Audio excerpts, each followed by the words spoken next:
లో కూడా ఇద్దరు ముగ్గురికి ఏమైనా ఉంటదేమో గమనించాలి.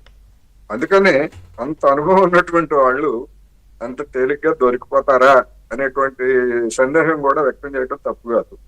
సరే, ఇప్పుడు సిట్టు లేకపోతే ఈడీ అన్ని రంగంలోకి దిగి సీరియస్ గా పనిచేస్తున్నాయి. ఒకటి.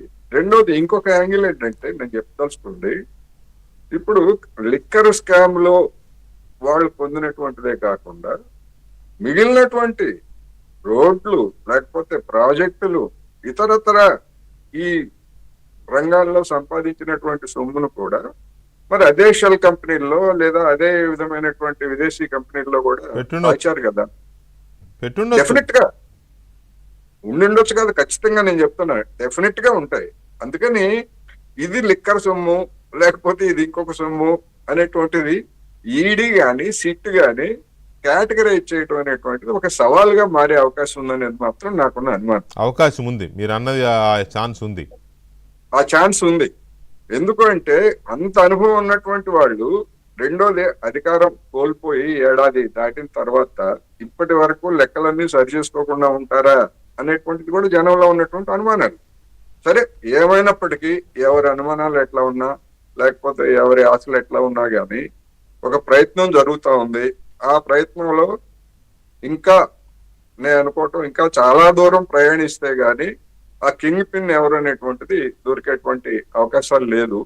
అందుకని కింగ్ పిన్ ఎవరు అనేది తెలుసు గానీ కింగ్ పిన్ ని ఎస్టాబ్లిష్ చేసేది మీరు అన్నట్టుగా నేను చెప్తుంది అది కరెక్ట్. నేను అనేది ఎస్టాబ్లిష్ చేయడానికి అందరు బహిరంగ రాష్ట్రమే కదండి భారతదేశంలో ఎవరైతే అందరికీ తెలుసు. నేను అందుకే చెప్తా ఉంది, ఆ సొమ్ము లిక్కర్ స్కామ్దే లేకపోతే ఇంకోటి అనేటువంటిది డబ్బుల దగ్గర ఉండదు కదా, డబ్బులకి. అందుకని ఎట్లా చేశారు ఏమిటి అనేటువంటిది నిజంగానే మొత్తం భారతదేశానికే ఒక ఈ స్కామ్ వివరాలన్నీ బయటకు వచ్చిన తర్వాత ఒక పెద్ద గుణపాఠం మిగిలినటువంటి సబ్జెక్ట్ అవుతుంది. రీసెర్చ్ ఇది చేయొచ్చు. జగన్మోహన్ రెడ్డి అక్రమాస్తుల కేసు ఒకటి రీసెర్చ్ పెట్టొచ్చు, ఇది ఒకటి పెట్టొచ్చు సబ్జెక్టుల కింద.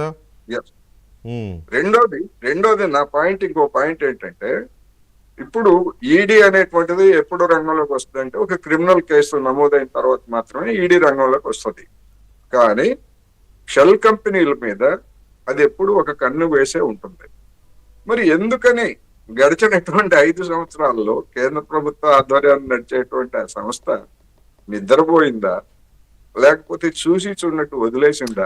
దాని మీద చాలా రకాల అభిప్రాయాలు ఉన్నాయి కదా. ఒక 5 ఏళ్ల పాటు ఒక రాష్ట్రంలో అస్సలు డిజిటల్ ట్రాన్సాక్షన్సే జరగడం లేదు, మొత్తం నగదు లావాదేవీలు జరుగుతున్నాయి, ప్రభుత్వ ఎక్స్చెకర్కి రావాల్సిన ఖజానాకి బడ్జెట్లోకి రావాల్సిన ఆదాయం కూడా ఎడిపోతుందో తెలియని పరిస్థితి ఉంది అని జరిగినప్పుడు ఎందుకు ఇంటెలిజెన్స్ కానీ లేకపోతే విజిలెన్స్ కానీ లేకపోతే కాగ్ కానీ ఇవన్నీ ఎందుకు ఇన్ని వ్యవస్థలు ఎందుకు చూస్తూ ఊరుకున్నాయనే చర్చ ఉంది.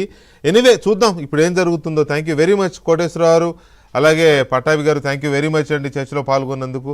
ఇది ఇవాటి డిబేట్, మళ్ళీ రేపు కలుద్దాం. శుభరాత్రి. ఆల్రెడీ ఒకరు జనసేనలో చేరారు, ఇంకొక ఇద్దరు